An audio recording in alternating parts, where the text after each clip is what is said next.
Welcome to Critter Chats, the very first episode of Critter Chats where I will be interviewing various content creators in the Critical Role and tabletop RPG space.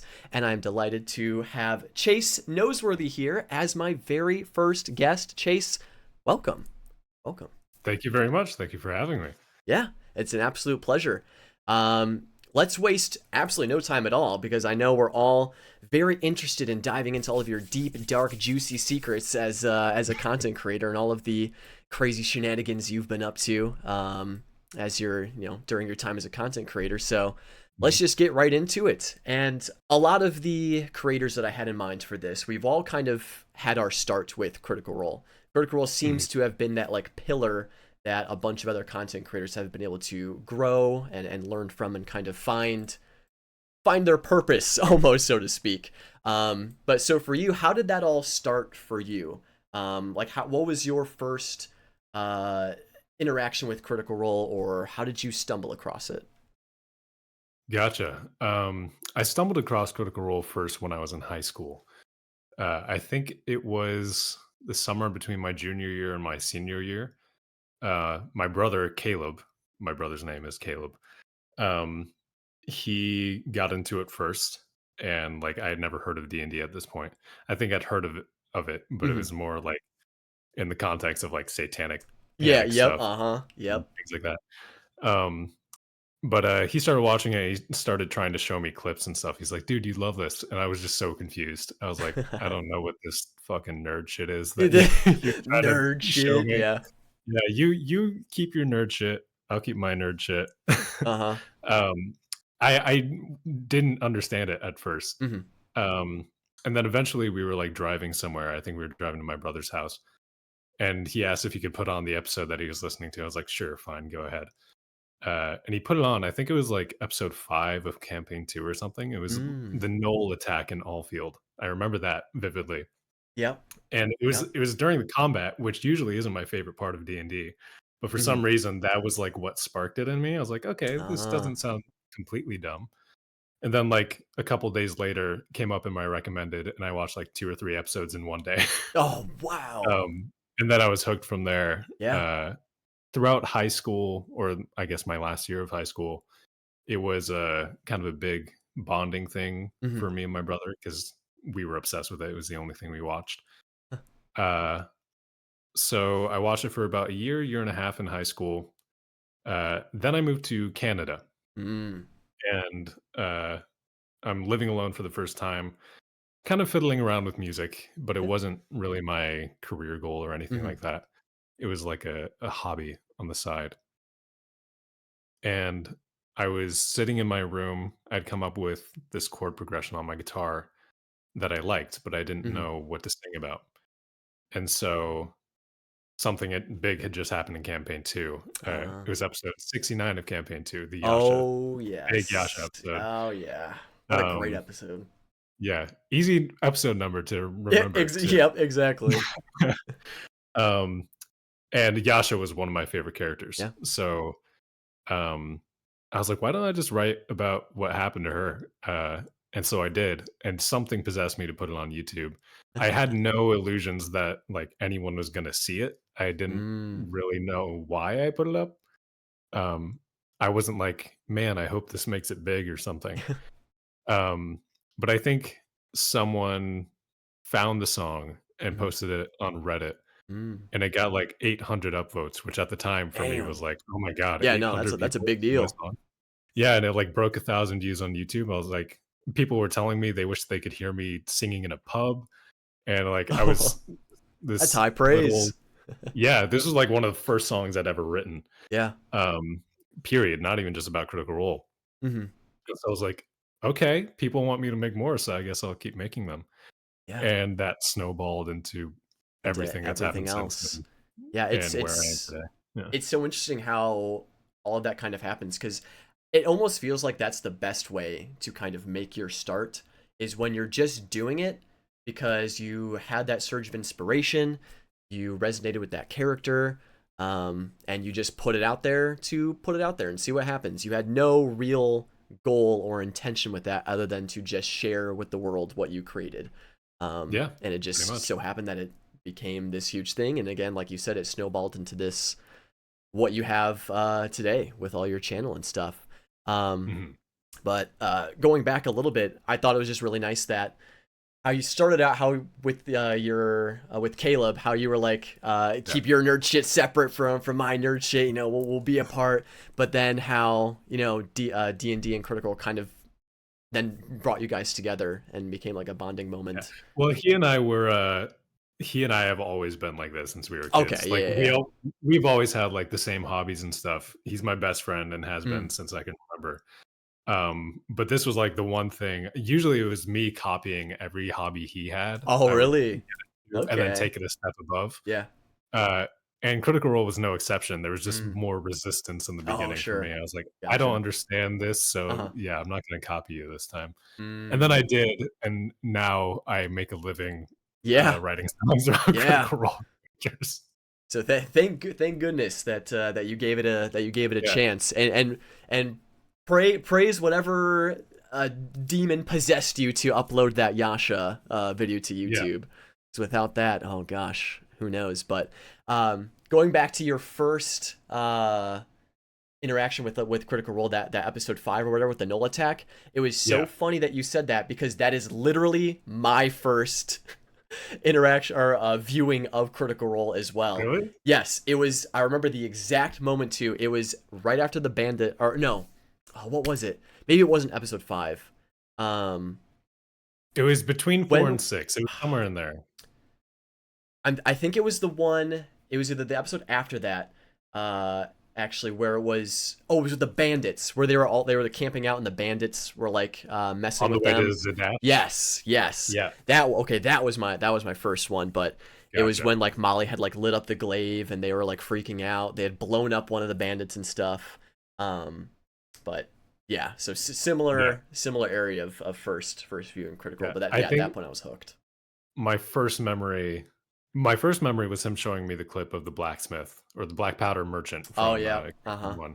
1. But, like, from that episode, the Knoll attack, I remember hearing Jester summoning, like, the giant lollipop spiritual weapon Yeah. and being like, "What the fuck is this game?"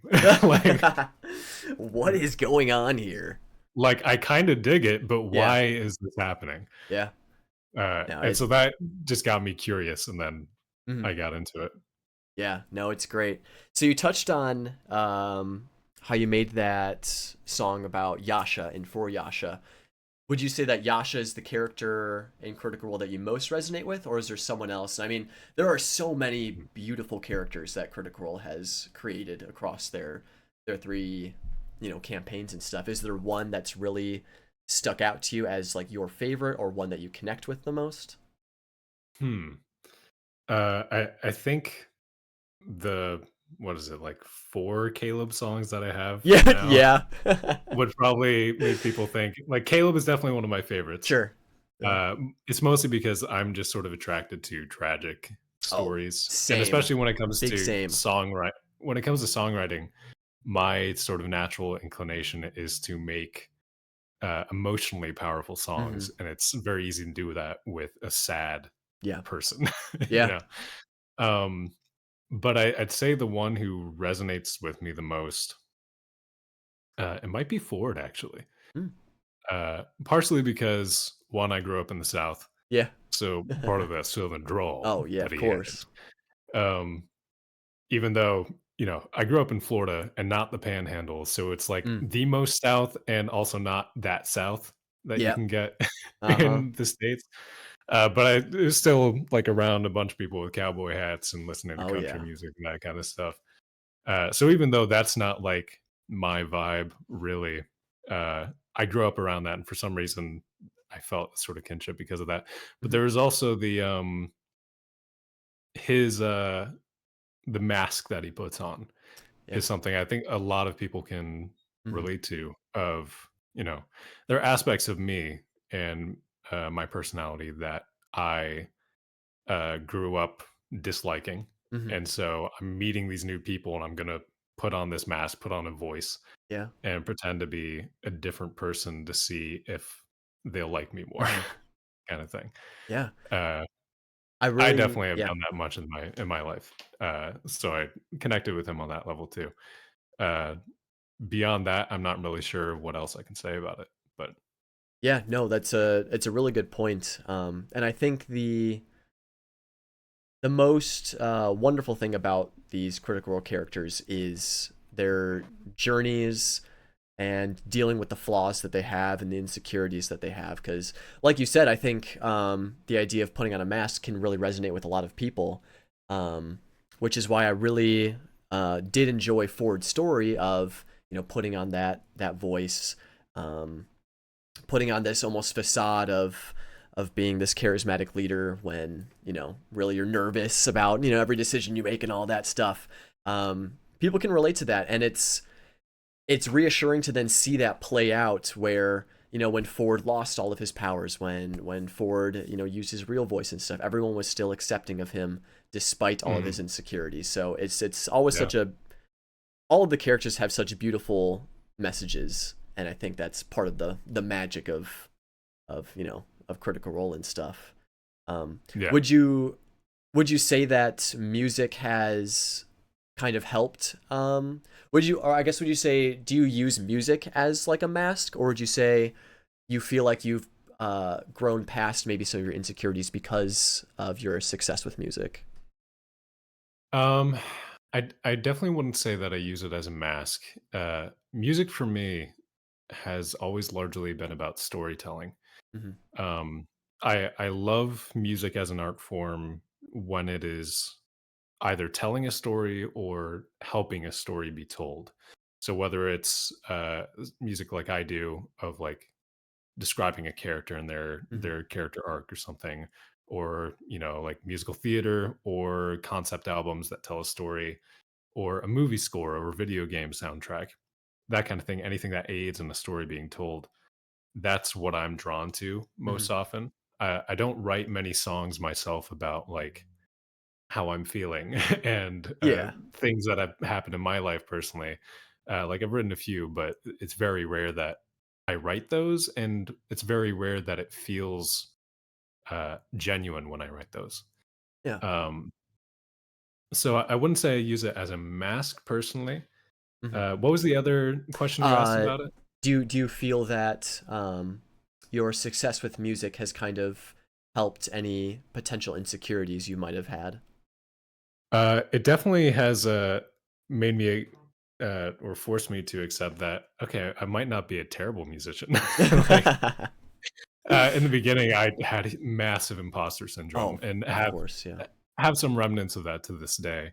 Mhm, Especially like with I'm friends with so many incredibly talented people and mhm, creators in this space, and like professionals who yeah, have gone to school for years doing music. mhm, I haven't. I've never taken a music lesson in my yeah. life, uh, and I'm like, God, I don't belong here. Mm, But then I release stuff and I make music, and both these friends that I have made being supportive of me, and the mhm, audience that I've built uh, being so loyal yeah, and supportive of me as well. The overwhelming support that I've yeah, received through music has definitely helped solidify a confidence that I didn't have when I started. mhm, Um, and it's I until the last couple of years, mhm, music was like the concept that I could be a professional musician and make a career and a living off of making art of any form, mhm, let alone music, which had been a passion of mine since I was a kid. Um, that thought never crossed my mind until the last couple of years, and it's because of all this um, that it's actually kind of becoming a reality now. Like I was telling you before we hopped yeah, uh, on the stream, that I'm 6 weeks away now from doing music full time, in the process of quitting my day job and going headfirst, diving into deep waters. mhm, That is being a full time creator, which is daunting to say the least, but yeah, also exciting. yeah, extremely exciting, from, humble beginnings to now all of this stuff. Mhm. It's a wild thing to wrap our minds on. Um, this domino effect of this one video that you posted to now being able to do something like this full time, Yeah. doing what you love, and all of that. You touched a little bit about how you use music as a way to tell stories, Mhm. which is beautiful. Do you draw inspiration from stories that you're fond of, or maybe ideas or themes of stories that you're fond of? I know obviously you have a lot of music that is catered towards Critical Role and some of the characters and stuff. But is Mhm. there something else maybe outside of that that you draw inspiration from? I think I get inspiration from pretty much any sort of story that I consume. Hmm. Um, I listen to a lot of video game soundtracks. Yeah. Um, that's also partially like studying because that's the field I want to go into eventually is being a video game composer or something musical in the video game realm. Mm. Um, so I've always loved either like I've listened to so many game soundtracks where I've Uh never huh. even played the game that they're attached to. I just listen to the soundtrack, so I don't Yep. know the story that they're telling. But when I'm like, I've listened to a soundtrack 100 times and I finally play the game. This happened, for example, with a game called Bastion by Supergiant Games. Oh, another Uh, one. and there's a song called "Mother I'm Here," Zulf's song Hmm. in Bastion that I had listened to for years, and then I played the game and I got to the scene Uh huh. where it plays and I cried, you know, Yeah. like, I was like, "Holy shit." And if that song hadn't been playing in the background, the moment wouldn't have hit Yeah. as hard. Hmm. Um, so I look at things like that, moments like that in media that I consume, draw inspiration from that for my own work. Uh, really anything like I've written little songs about, like, books that I was reading Yeah. that I never released and stuff Hmm. like that. If there's any moment in a story that impacts me, I might write something about it. Uh, or I might create my own stories. I also enjoy Yeah. writing and coming up with stories and storytelling on my own.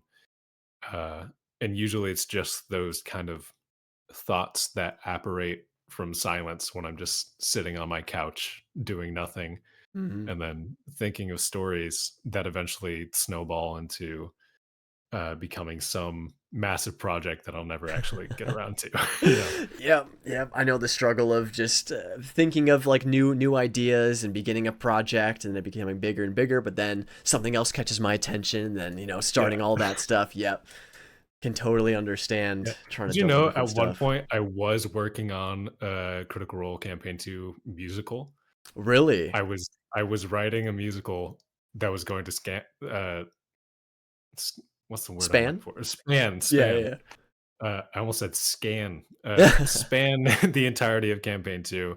I already, like, had some people who agreed to voice different characters in it and Oh stuff. I my had, like, gosh, 4 I 5 5 or 6 different songs written already, what the and then I all just this? gave up. No, no, don't say that.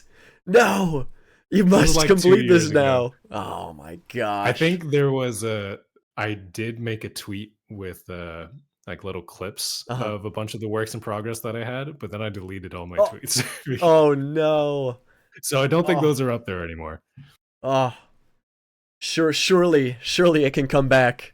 Surely that Maybe in the project can be Wayback finished. Machine, you Yeah. can Oh, that would be so good though. I remember that was something that I had talked about a little bit. I'm like, oh, it'd be great because there was the are they the Cantana Pansophical? Um, Cantata Pansophical, yeah, yeah. that did a lot of the campaign one like Hamilton Mhm. style songs and stuff, which was great. And I was just waiting, patiently waiting for someone to do something for campaign two, and you're telling me it started and then never finished. Oh, Correct. Yeah. breaking my And it heart. wasn't this was, like, gonna be an original musical too. I wasn't Yeah, adapting any yeah. other musical to it. Turns out that's a lot of work for Oh, one of man course. Oh, of who course, of course. is also working, you know? Yes, yes. Um Don't mean to put the pressure on you, but Oh, no, no. Um, yeah, it is a unfortunately, lot. that project will never come to fruition. Hmm. Something, that I should probably mention too is, like, because 'cause we're talking a lot about Critical Role and Hmm. stuff, and we'll get into the Bardic Hearth, Oh yeah. my sort Hmm. of new endeavor in a second. Um, but I think I only have a few more Critical Role songs in me Mm, before I'm kind of moved on from Critical Role okay. music. Yeah. Um, the plan is to finish the Vox Machina series that I'm Hmm. doing with a Pike song, a Scanlan song, and then a whole party song for Vox Machina, kind of like Coming Out of the Nine, which I did for the Mighty Nine. Oh, such a Um, banger. It's so good. yeah. Oh. Um, the thing is, as I try to expand and make um, a broader music career for Hmm. myself, Yeah. there's only so long that you can uh, make a career out of making art off of someone else's IP, Hmm. right? So I can't be like the Critical Role music guy forever. At some point, I Yeah. kind of have to move on. So the Yeah. Bardic Hearth is kind of this lateral move into a very adjacent niche, Hmm. uh, like the Venn diagram of people who enjoy Critical Role music Yeah. and D&D music is like it's a circle. Yeah. It's a Um, circle. Yep. so I'm hoping people will be along for the ride with me. Uh, Even though I'm not going to be creating Critical Role music for Hmm. that much longer. But I do still plan to finish this Vox Machina series strong, Yeah. uh, and then go on from there and see where it takes me. Yeah. Yeah, like you were kind of touching on, there's nothing wrong with growing beyond what you started with. Mhm, Growth is always, super important in any kind of a creative field. So I think it's smart that you recognize that, while you have a good foundation with all of this Critical Role stuff, eventually you do need to find, mhm, greater horizons and stuff to really flourish as your own music creator and all of that stuff. And you had mhm. mentioned how, one man, it's a lot for one man to do, with the campaign Yeah. to musical and stuff. Um, but even just with like all of your little projects, writing your music, producing it, and performing it and all of that stuff, it's still a lot, even just for one person. So, Mhm. walk us through kind of what your creative process looks like, from pen to paper, writing lyrics, writing musical notes, to then having a finished product. What does that kind of look like for you? The process is usually having writer's block for 3 or 4 months, Yep. and then, having a surge of inspiration over the course of 4 days to a week, and the song from conception to end is done in that time Hmm. frame. So in reality, like, some people might see that I don't post a song for a long time. They're like, "Yeah, that's just how long it takes for a song to be written." Yeah. No, it does not take that long. It just takes that long for me to be, to get the creative juices flowing, I Yeah. guess, or to get the motivation. Hmm. Because sometimes I'll just sit at the keyboard and nothing comes out, and I'll play stuff. I was like, "This is all Yeah. shit." Um, and then, like, something will just, like, click in place. Hmm. I'm like, "Oh, that's Vex," Yep. or, "That's Percy," or something like that. And then I sit down, I have it all written within, like, 2 days, and then the next few days is me fleshing out the instrumental and stuff. So, the process when you actually get to the songwriting process, after the 4 months of writer's block, Hmm. is usually come up with a chord progression for, like, the first verse or whatever. Usually the melody and the lyrics, come at the same time for me. Hmm. I know some musicians who and some songwriters who start with the lyrics and then come up with a melody or come up with music. So they'll basically, like, write a poem and then Hmm. try to make a song out of that poem. Um, that I haven't done that very much. It's usually it's sort of intuitive and completely tied together for me.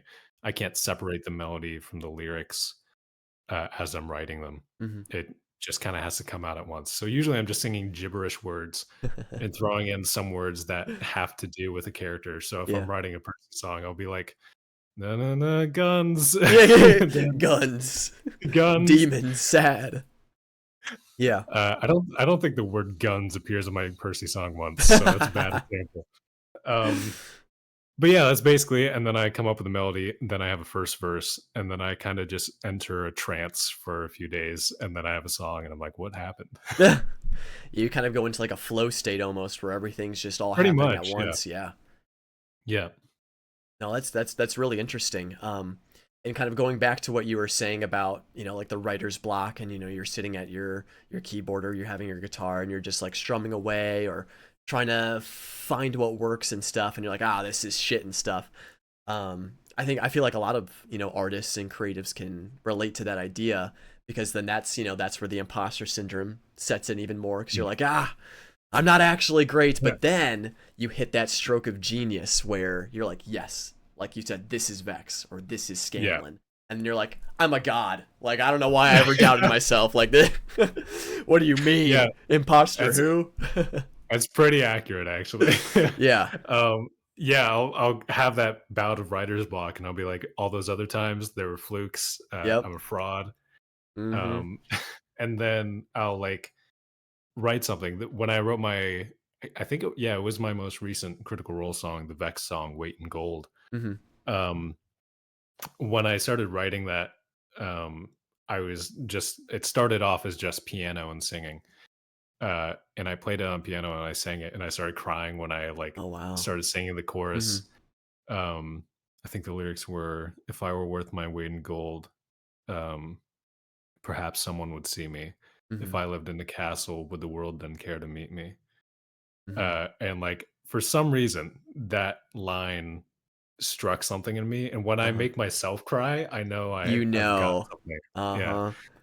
Uh-huh. And then at the very end of that song too, there's a reprise of the chorus where the lyrics are changed to be towards Vax.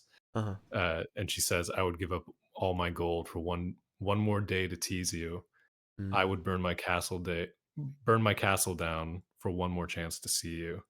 Fill my Mm. heart as you once did when it was us against the world." And you hear me like my voice breaking when I Oh. sing that line. It's not acted. That's genuine. I Yeah. could not sing that line without crying, and Oh, so I it's just left it in so there because I had powerful. to. Um, Oh, it's so good. So when I have an idea like that where I feel like Yeah. a twinge, Yeah. I'm like, okay, this is the one I have to follow through. Even if like Mm-hmm. midway through the song, I doubt myself, which always Mm-hmm. happens. Oh, of I'm course. like, Yeah. this song isn't as good as I thought it was at the Mm. beginning. And then I wait a few days. I was like, okay, this isn't terrible. Mm-hmm. And then after releasing it, I'm like, this is the best thing I've ever written. And then a month later, I hate it again. Oh, no. So it's Yeah, it's the a roller wild coaster of ride. emotions. Yeah. Yeah, exactly. That's really how it goes. Do you ever have like, I guess that would be an example, but are there any other examples where like you write a line or something and you're just like, I know they're gonna eat this shit up. Like, I know Yes. this is a banger. They're gonna love this shit.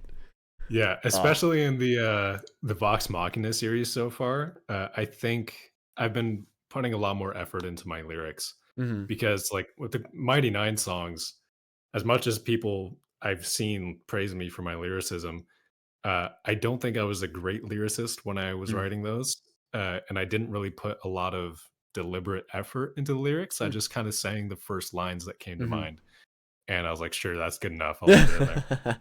We'll roll But with with the it. Vox Yeah, exactly. The Vox Machina stuff, I've been trying to deliberately think about the lyrics more Mm. often or, more carefully.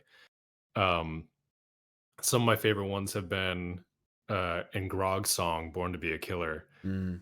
Uh, the whole song leading up to the last chorus is him talking about, how he's been told all his life that he was born to be a killer. uh Kevdak and Yep. everyone is like trying to push him to be this Mm-hmm. bloodthirsty monster. And then the final verse is him saying, "I was born to be a killer, so a killer I will be. I will stand between the lion and the fawn that it would eat." Uh and as soon as I wrote that, I was like, God damn. God damn, I'm cooking. Holy shit. I was like, they're gonna like this. And then sure enough, a bunch of people like commented that line in Yeah. quotes and they're like chills. I was like, hell yeah. I'd say it's so good. I feel like that it's such an addicting feeling, that Mhm. that moment of genius, of just like creative peak almost. It's like a full body feeling where you're like, oh, this was a good Yeah. one. Oh, it's such an awesome feeling as a creator to be Mhm. able to evoke that from not only yourself but from other people as well. Yeah. It also creates this a more negative phenomenon where every time you sort of feel that, Mm-hmm. you're like, "Man, the next song I make Mm. has to be Yeah. as good or better," you know? Yeah. So you Yeah. never let yourself really, make something that's just, like, okay. You're like, Yeah. Yeah. if this isn't my magnum opus, Yeah. it's Every not worth every new writing. piece has to be your Yeah. magnum opus. Every new thing has to be better than the last, Yeah. which isn't how creativity works, you know? Exactly. It comes and goes. And Mhm. the thing that I like most in my work, like, or a song that I write that I like more than the others, Mhm. my audience might not like. And a Yeah. song that I hate, my audience might Might eat love. up. Yeah. Yeah. They're I never feasting. expected Coming Out of the Nine to be my most popular song, but now it's Really? at like over a million streams on Spotify now, which is insane to That me. is insane. But It's it's so deserved. It's that that is such a good Thank you very song. much. You know, fun fact, Lily Fafaro was supposed to be on that song. Oh, really? Um, yeah, she actually I think if I recall correctly, she actually sent me the vocals. I had her, like, sing some of the parts, Mm. and I was like, "Lily, I'm so sorry, your voice just does not fit this song." She's Oh, like, "I know, just take me out of it, I is don't need it? it." Yeah, and so I posted it anyway, and then it became my most popular one. I was like, "Sorry, Lily." Yeah, I'm so sorry. You could have been a part of this. Um, I could have made you famous. but As if she isn't already more famous than yeah. me. But that is funny. Is that because obviously Lily is also a very talented Mhm, artist and such. It's just funny because I don't really know anything about music. mhm, How like what works together, what doesn't. I mean, I feel like generally you can kind of give a hear, and you can kind of tell mhm. if something's off. But like the intricacies and stuff and all of that, I'm oblivious to. So it's kind of funny if Lily was like, doing the vocals and stuff, if she had a thought like, I really don't think that I'm a good fit for this song. Like even Yeah, before you said that she wasn't, I wonder if she also kind of had that realization just, I think knowing she music did, more. and now I think I'm remembering it a bit more now. I think a problem was, like, she had a microphone where she couldn't adjust the gain or something, Oh. and so she had to sing softly or else Mm. it would clip and Ah, get all yes. distorted and stuff. Yeah. So the only way she could sing it was singing softly, which didn't match the sort of grittier vibe of the Hmm. song. To have like this sort of soft femme voice Yeah. in the background. Hmm. Uh, and so, I think if she had had a better microphone, because she Hmm. can sing Hmm. powerfully if she wants Yeah. to. Um, so she could have been a great fit for the song. I think it was just the Hmm. circumstances of the recording. But there are definitely like if you hear two people singing together, sometimes their Hmm. vocal chemistry can be really good, and sometimes it can be kind of abrasive against each Hmm. other. The sort of timbre of each Yeah. other's voices can either like flow together like butter, or they Hmm. can kind of clash. Yeah. Um, I think Lily and I's it's not like amazing Hmm. together, but I think it's decent. Like we did what's the song called? What's the song I did with Lily? I can't remember. It was the Caleb and Astrid one. Mm. Uh, yeah, I can't remember. Um, yeah, I'm so bad at remembering my own No song. worries. No Yeah, worries. that's how I met Lily too, is through Oh, that wow. writing that song together. So I Yeah. should know this. um, But do you yeah, I think that song was good. Yeah, do you think it could ever work? Like, I guess it depends on what kind of vibes you're going for. Um, and if you're, obviously, I think music is a very beautiful art piece. Do you think it ever could work where you do have two voices that do clash, but if that's like the vibe you're going for, where it's like, I don't know, I can't give an example of what a song like that might be, but do you think that like that is like an interesting puzzle that would be something you could Like try to work out?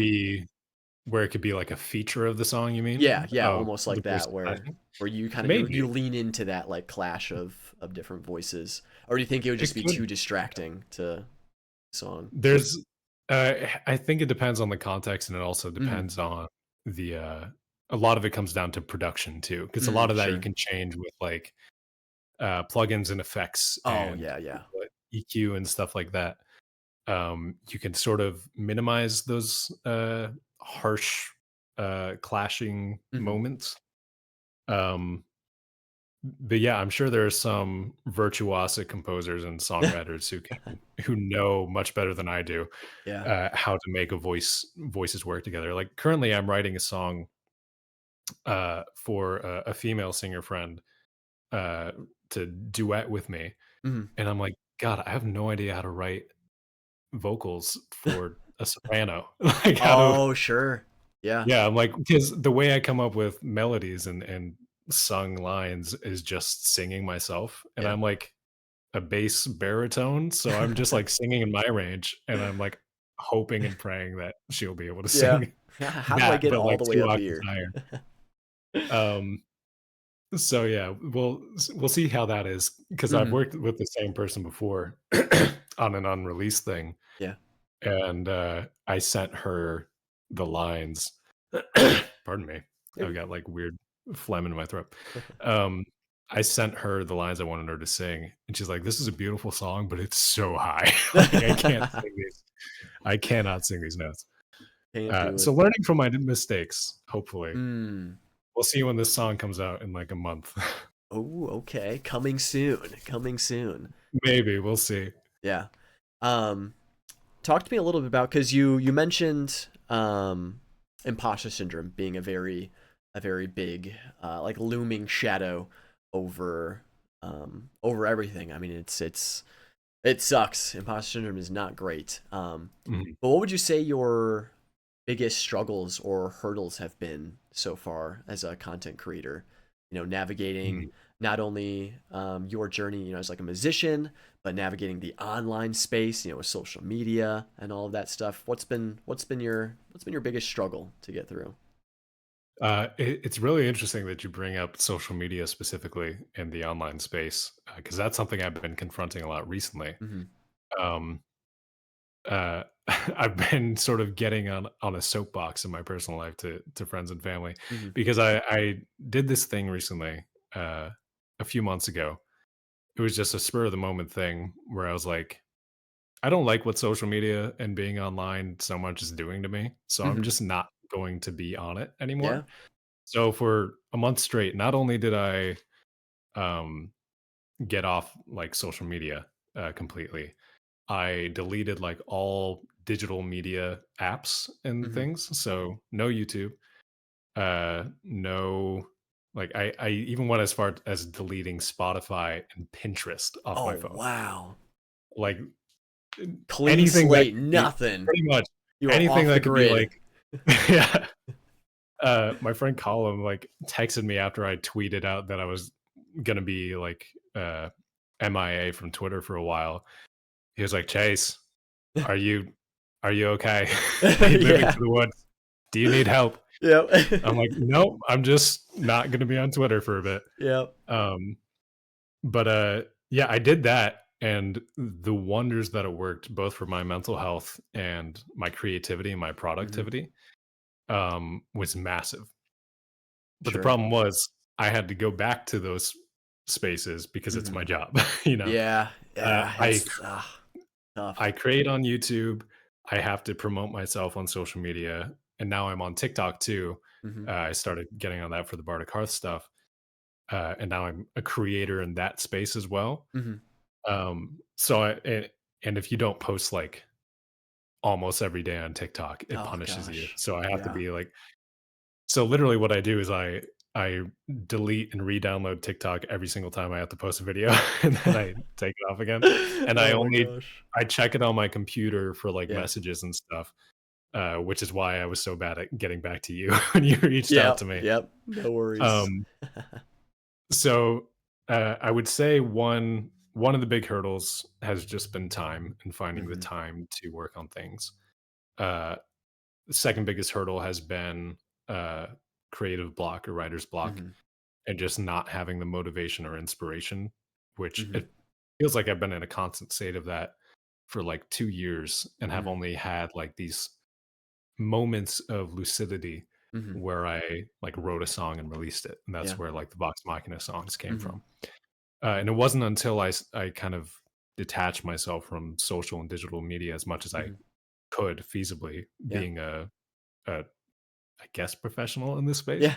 Yeah. Um, that I like it feels like I have regained a creative spirit that Mhm. I had at the beginning of my creative journey that it felt like I had lost. Mm. Like back when I started writing critical role music, I was writing a song like every 1 or 2 days. I was Oh, writing like, wow. albeit a minute and a half to 2 minute Sure, yeah, songs. but songs But like, nonetheless. yeah, I probably have like 200 or so songs that I've never shown anyone. I just came up with, recorded on a voice memo and forgot about, and it's Mm, probably long gone by now. mhm, Um, but I was just constantly creating, constantly had new ideas, and was constantly progressing and growing. yeah. And then I felt like I stagnated for a long time. Um, and it feels like moving away from social media has brought me out of that stagnation Mhm, into a place where I can just be truly creative again in a way that I haven't felt I've been able to for a while. So that's one hurdle cleared. Hopefully, hopefully, let's hope it fingers crossed. stays that way. Yeah, Let's exactly. let's hope. It is Uh, such a love-hate relationship with social media, especially as a creator, since you mhm, need it, but you also hate what it can do to you. Just because it's a necessary evil in order to grow and expand your horizons and stuff. But I agree, the mental toll that it can have on you is detrimental to um, mental health and just like personal success and growth. So it's mhm. it's a fine line, treading that social media, um, one that I have yet to solve or care Yeah. to tackle. Um, but it's tough. So it's good that you seem like you've found your boundaries that you set with social media, Mhm. even though it is difficult. But you mentioned Bardic Earth as your kind of new venture that you're getting to. We can talk about that a little bit. That's like that's your newest Yeah. one of your newest big ventures that you've got here. So walk me through what inspired the Bardic Hearth and kind of what your hopes and dreams are with all this stuff. Yeah. So the Bardic Hearth was it basically is my vehicle of sort of drifting away from Critical Role Hmm. and trying to expand into something new and Hmm. also kind of like up production value and stuff too. I've invested a lot of, time, effort, Yeah. and money into getting better equipment, Hmm. setting up a fake tavern in my spare bedroom, you know, um, It looks getting like, awesome. It looks awesome. thank you very much. Yeah. Um, but yeah, it's the Bardic Hearth is basically, I was thinking, what is something I would still enjoy doing that's not just making Critical Role music Hmm. and that my audience would probably still be interested in? Hmm. Um, I like creating original music, so Hmm. I didn't really want to start doing covers Hmm. necessarily. And when I've done covers in the past, people didn't really listen to them very Oh, much. yeah. So I was Yeah. like, "That's okay. You don't want to listen to it. I don't want to make it. Uh-huh. We're good." Um, so I decided I was going to try to up my production value as much as I can and start making sort of original music inspired by D&D, TTRPG, Hmm. and fantasy stuff. Yeah. Um, and kind of just try to establish myself in a broader niche. Hmm. That was where TikTok came in. I despise TikTok to my Yeah. core. Um, and I very begrudgingly got on it because, again, it's a necessary evil. Yeah. If you're not on TikTok, you're missing out on Yeah. like massive opportunities. Hmm. um, it's very difficult as a creator to balance being you don't want to across as not being genuine Yeah. in the stuff that you create, but you also have to be smart about the way that you promote yourself Hmm. and operate the business side of things, Yeah. because that is an aspect that you have to take into account, or you're going to fall by the wayside. Hmm. um, so it's kind of me striking that balance of being like, okay, how can I get myself in front of more people while still doing and making things that I love, Yeah. and that I think other people will love. And that's really what the Bardic Hearth is. It's me making original D&D music, fantasy inspired music. Most of it is like songs I've written about just D&D related ideas. I have a song coming out soon with Colin McGuinness that was inspired by an island in my homebrew D&D world called the Oh. Isle of Sin, Oh. which is it's like a prison island where the worst criminals are Mhm. sent to mine for mithril for the crown, basically, Mm. and like forced into that labor. Uh-huh. And so I decided to write like this kind of gritty, folky shanty song about it. I was Okay. like, you know who is known for singing sea shanties? Colin Yep. McGuinness. So I hit him up. Perfect. That song should be coming soon. It's finished. I just have to film the video for it and then post it. Um, Ooh. So that one's coming real soon, sooner than the one that's real about a soon. month away. Yeah, yeah. I've got a few songs lined up. I have one song actually. Uh, this is probably the only place I'm going to tease it before I actually post it. But it is probably my magnum opus, uh, Okay. called Three Kobolds in a Trench Coat. Okay. That's what I'm talking about.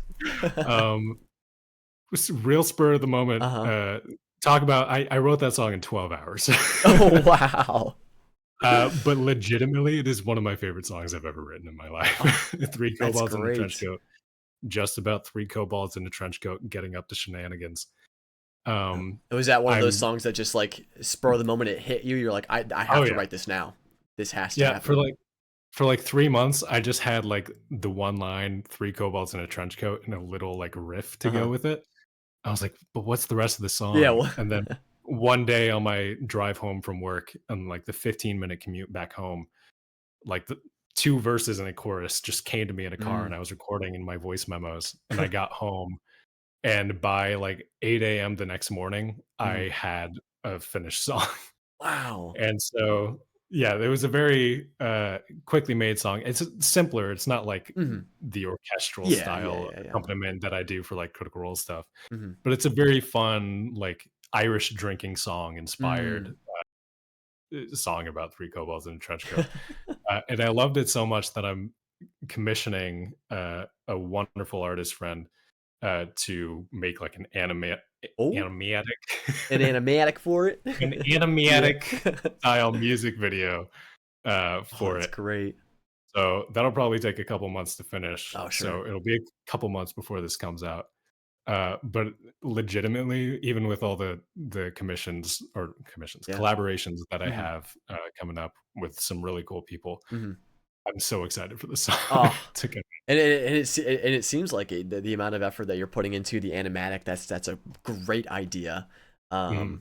I love that so much. It was mostly I just wanted to see three cute Yeah, kobolds like drawn and yeah, doing stuff. yeah. Uh, But so it gives the vibes of like one of those songs that you would hear it being sung by the drunkards at like an Irish pub and just exactly. laying into it and stuff. Oh, Yeah, that's the kind of vibe I wanna go for with the Bardic Hearth stuff is, like, yeah, this is stuff that you would hear the denizens of a fantasy world yeah, write and sing in world. yeah. Like, that's how I wanna come across. That's why I dress up like a Mhm. bard/pirate in in my tavern.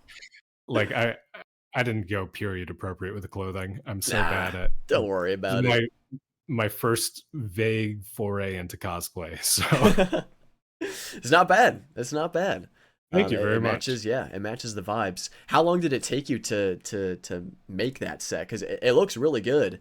And That's is it like the whole room or is it just like one little one wall. section? Yep, yep. You got to manipulate the space. Yeah, and I have to be real careful not to show the floor or the Yep. ceiling when I'm Uh-huh. filming, Totally or know else you'll that. see the white trim Yep. and The illusion will the be end. shattered. Yeah, and the hardwood floors. Um, it took, I spent the first few months of the year kind of developing the idea, into, like, an actual space, Mhm. and, like, it took time to, like, invest in all the Oh stuff that yeah. I bought, because running Critical Role music doesn't make you rich, apparently. Um Uh, took me time to get all that set up. Yeah, probably a few months. Some of it is just like thrift store finds, Oh like yeah. the Mhm. bar that's the centerpiece of it is like I got it for $50 at a thrift store, Nice. um, which my favorite purchases of all Yeah. time. and that's Canadian dollars too. It's like 35 bucks American. Okay, okay, yeah. Wow. Yeah. That's a steal. And then the rest of this stuff is like Amazon purchases. Oh, yeah. Like even my costume is like the cheapest costuming stuff that Sir you can Shut get off of flowy white Amazon. shirt pirate. Exactly. Yeah. I spent way too much time like trying to research costume stuff Yeah. just to get the $14 shirt off of Amazon. Uh-huh. I like Yeah. had vaguely good reviews, and then Uh-huh. it ended up working out. So Hey, we take that. I just really, because I was a theater kid in high school and stuff, and so like set design mm, and all that stuff, I love that. So, hell yeah, yeah, I think it looks great. I noticed thank you. for some of your you're doing like commissions, like song commissions. I've seen on some of your Yes. Bardic Earth videos where you're basically telling people like, tell me about your D&D character, and I'll pick a winner to write about. Um, Yeah. how's that been? I thought that was a genius idea. Yeah, it's fun. It's yeah, so basically the concept is I make a video being like, "Hey, do you want to win a free song about your D&D character? Yeah. Just comment like a single comment trying to Hmm. pitch me your character. Yeah. I'll pick the one that stands out to me the most and I'll DM you for more information. If I'm still liking the idea, I'll write a song Hmm. about it for free.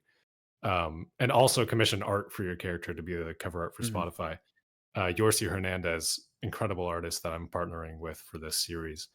Um, so I've done one of those, and I just made or recently made the video for a second one, and finally just today settled on a winner for that one. Oh, nice. Uh, I spent like 3 hours this morning with a cup of coffee Hmm. because this person, I always tell them like, don't be afraid to send too much information. The more Yeah. information I have about your character, the better.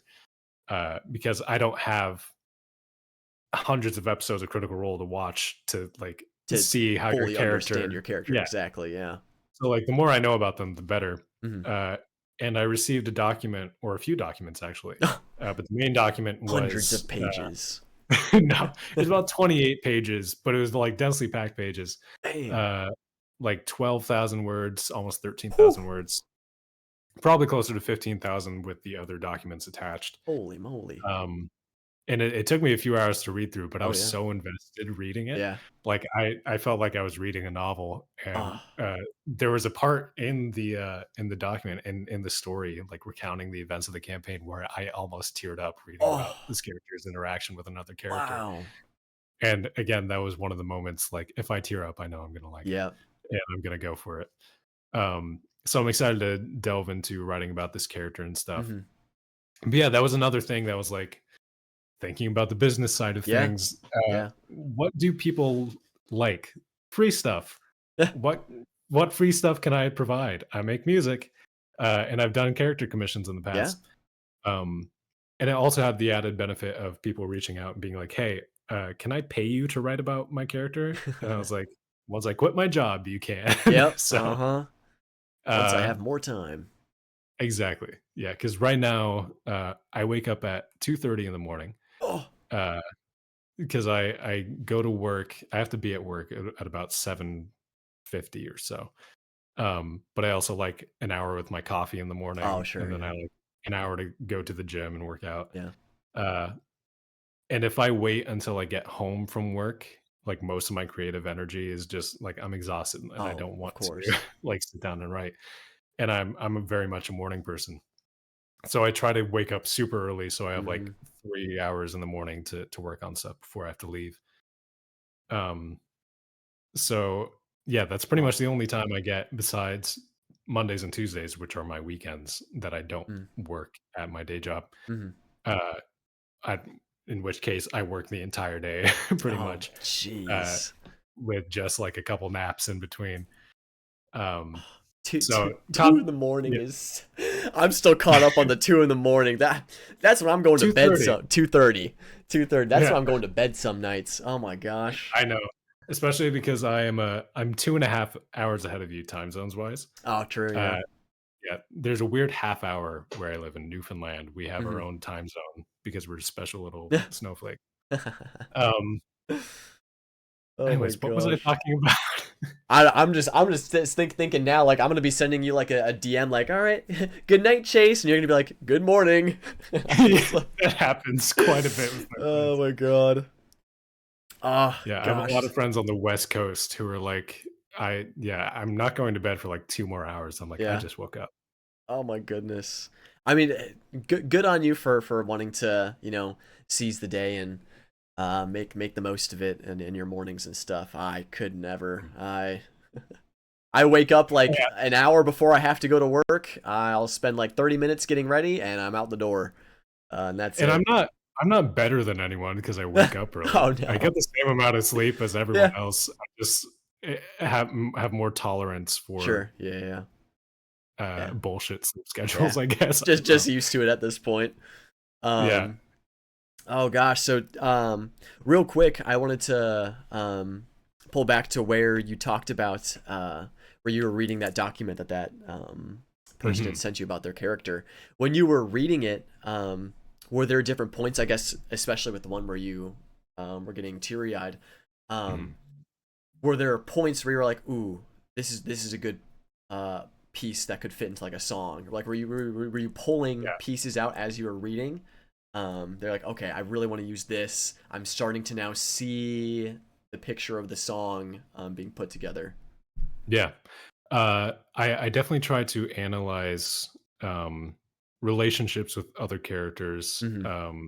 any sorts of conflict in the story, and especially regarding the character, internal motivations, things like that. Even like little, just sort of eccentricities of the character.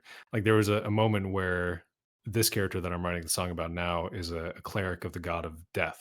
Mm. Um, and one of the things they do is they go around like burying the bodies of anyone they find, and anytime they bury a body, they have these journals that they keep where they write down the name of the person they bury and like go and seek out their history and their story, their life Mm. story, and write that down in the journal so that they're not forgotten.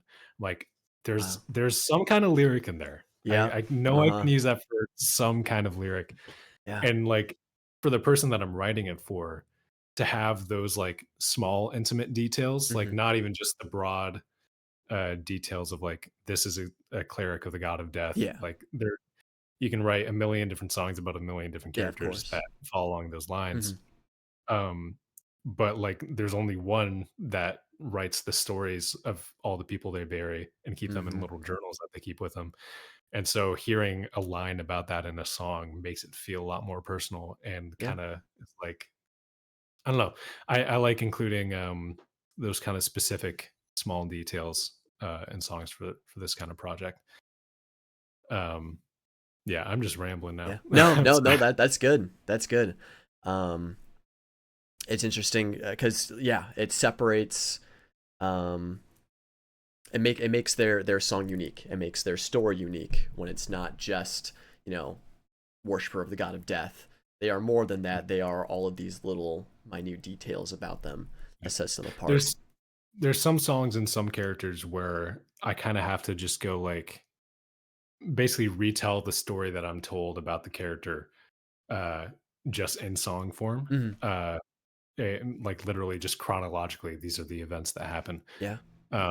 And then some characters I can do more like sort of lyrically poetic things about like just getting to the core of who they are as a person and things like that. So there are different ways that you can approach the songs. Yeah, Yeah. Yeah. yeah, There's now, there's no one solution to getting to the end of how the song is going to, come to fruition and all of that. mhm, We've talked about the Bardic Earth. We've talked about some of the different songs that you've created within the Critical Role space and all of that. Is there one that stands out above the rest that is currently released? Because I know you said that the three kobolds in a trench coat is probably going to be your magnum opus, the one you like the most. like Of I say that jokingly, but only half jokingly. yeah, yeah, exactly, exactly. Um, is there something that stands above the rest as your favorite piece that you've put out, or if you can't pick like an all-time favorite one, like among the favorites that you've released? um, when it comes to sentimental value, Lament of the Orphan Maker is definitely Mhm. the top. I still like celebrate every year. I have like my musical birthday, basically, like the birth Mhm. of my music career, which is October 15th, the day that Oh. I released Lament of the Orphan Maker. Mhm. Like that was the thing that started this butterfly Yeah. effect of snowballing into where I am Yeah. today. It's the reason I have all the friends that I do today. Mhm. It's the reason I have a budding music career. Mhm. Um, so sentimentally, that's one of my favorites.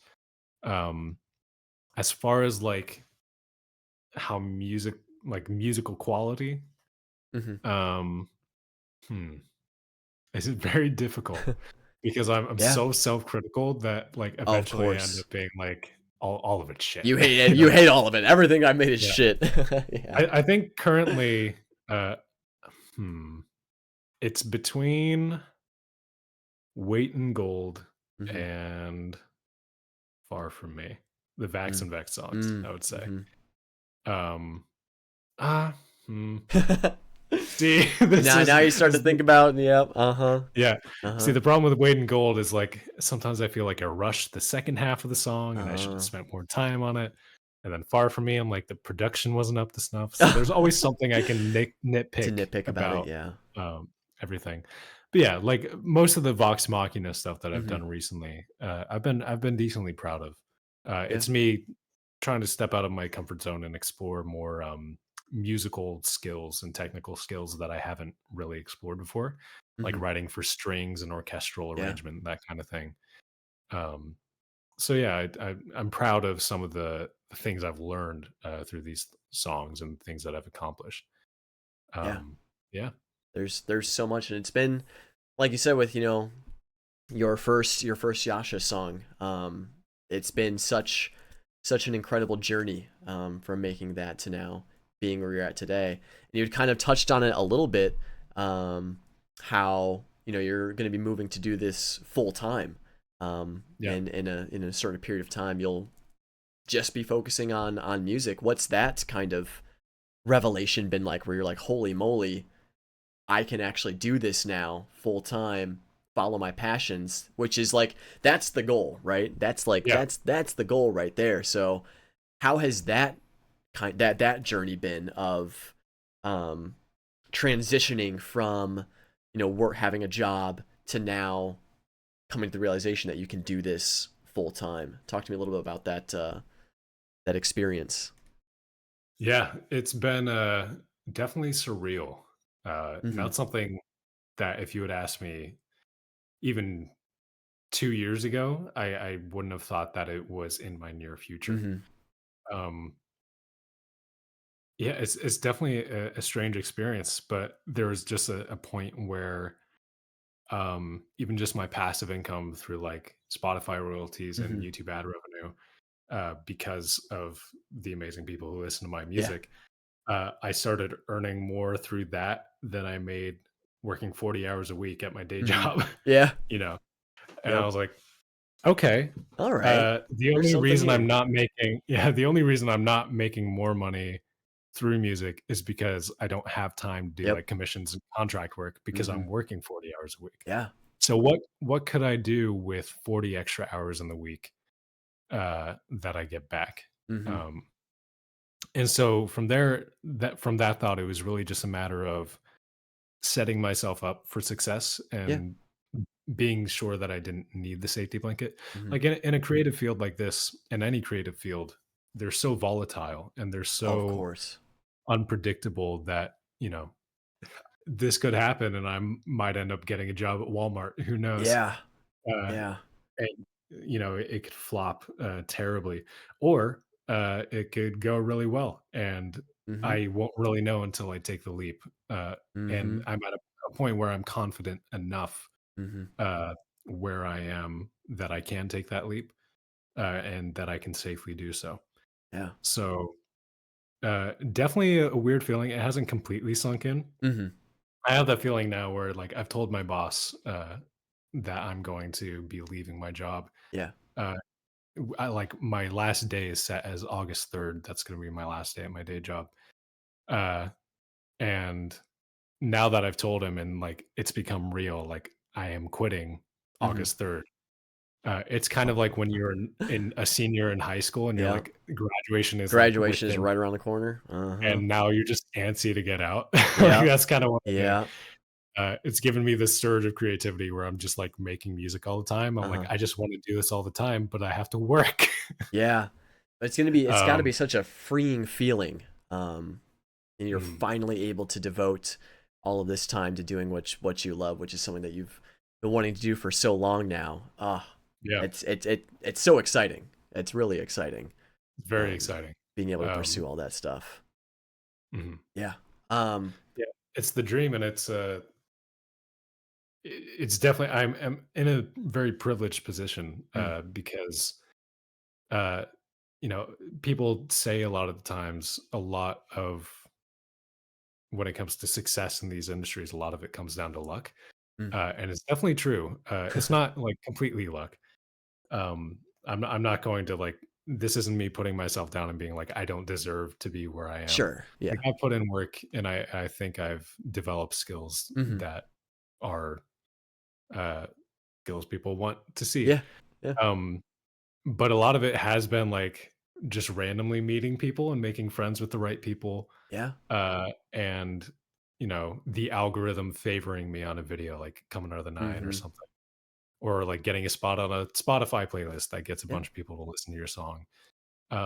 That kind of thing can kind of like make or break a career, and I've just had uh perpetual luck in that regard of just stroke after stroke of luck. Hmm. um It's Forgot where I was going no, with no. this. No, I was gonna say at some point, like, when does it stop becoming luck, and when is it just you just making all of the right decisions and Mhm. utilizing your skill set to its fullest to ensure that you're successful, moving forward. Right. Um, I think it's always one of those things that's difficult to to deal with, because it just adds more to that self doubt that sometimes always creeps in. It's like, oh, what if I wasn't lucky, or like, what if I stop being Yeah. lucky? It's a mindset shift that you have to kind of get used to, um, and be like, no, I'm successful because uh, I'm doing the right things. I am creating the right things. I'm creating what I love, doing what I love, and all that stuff.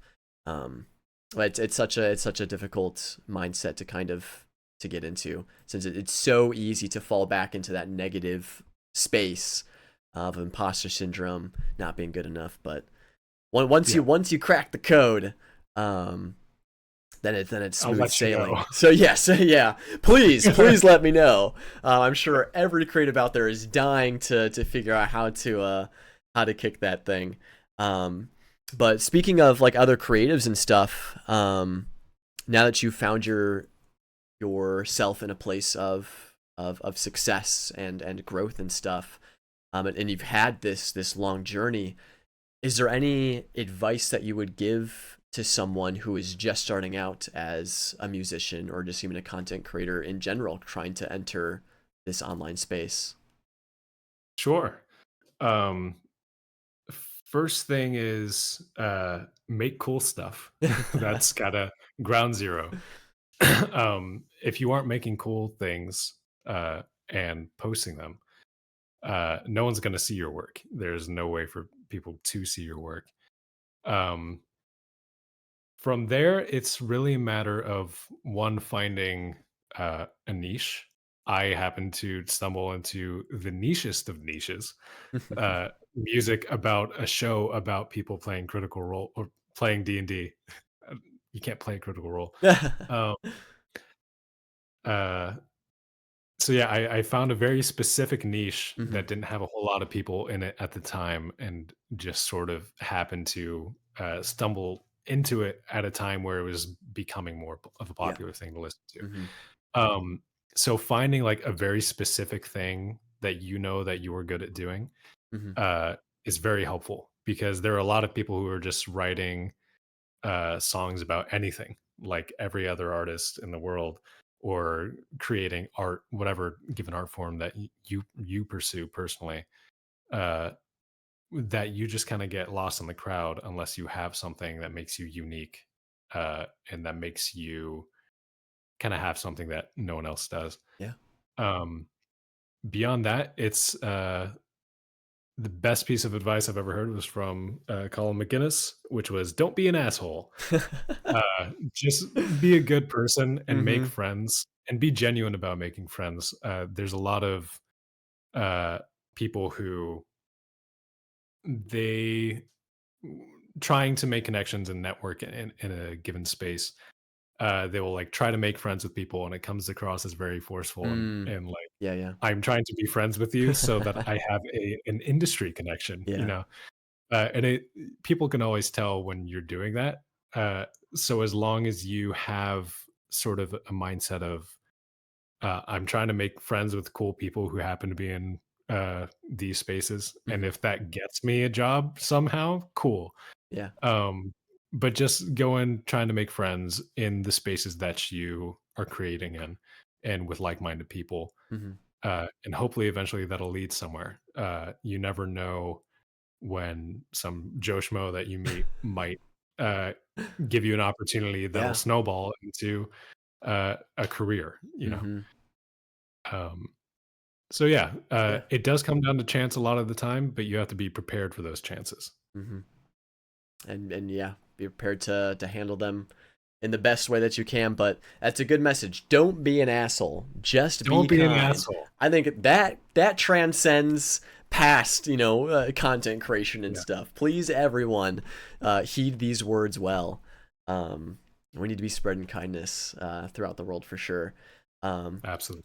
but was there anything else that you wanted to touch on with your journey, or anything else, any other sneak peeks to projects that you're working on that you'd care to tease?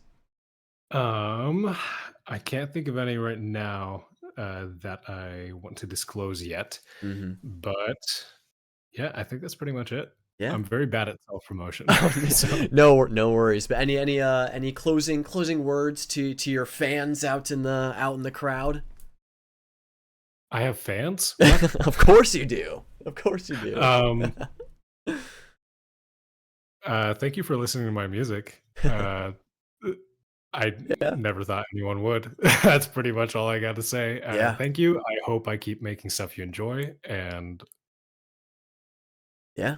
And don't be there an it asshole. is. Don't be an asshole. Wise words from Chase Noseworthy. Thank you so much for joining me on this first episode of Crit Chats. I hope you had a good time. I did. It was a wonderful Very time. insightful stuff. It has been a long journey, and we're all proud and here to support you through your next leg of this adventure. Thank Um, you very much. yeah, it's gonna be exciting, and I hope to hear some updates when new stuff happens. Um, Awesome. but yeah. I'll send you a sneak peek of 3 kobolds Oh, in a trench coat the other nice. I got the inside scoop.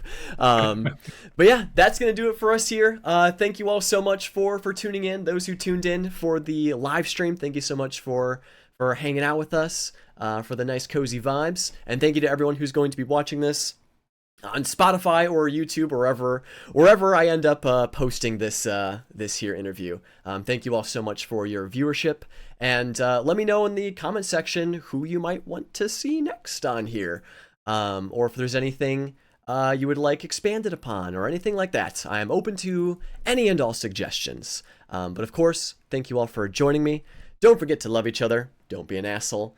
But most importantly, don't forget to love yourself. That is the most important thing you can do. So make sure you're taking care of yourself. Drink some water, eat some food, get plenty of rest. I'm proud of you all, and thank you for being here. And so, everyone, with all of that being said, I hope you all have an absolutely wonderful rest of your morning, day, evening, wherever you may be on this glorious earth.